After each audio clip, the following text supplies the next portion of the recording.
म्हणजे काय बाई नाही आमच्याकडून आता कोणती रीत चुकली म्हणायची. त्यामुळे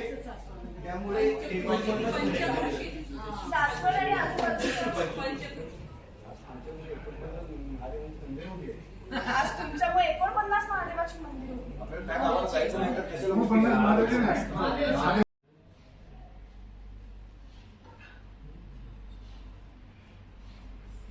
बरोबर आहे. ह्या बाई बोलतायत ते अगदी बरोबर आहे.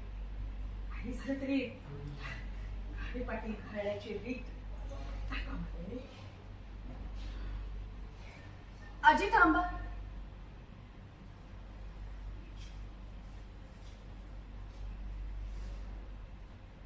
आजी विधवा आहे म्हणून त्यांनी इथे पूजेच्या बाजूला बसायचं नाही. त्याला काहीच अर्थ नाही. म्हणजे शास्त्रामध्ये तरी असं काही लिहिण्याचं मला नाही आहे. परंपरा पाळायला हव्या ते किती खरं असलं ना तरी सुद्धा या परंपरेमुळे कुठल्याही व्यक्तीचा अपमान होता कामा नये हे तितकंच खरं नाही का. आजी आज तुम्ही ही परंपरा गेले 49 वर्ष सांभाळताय ते निघू ती.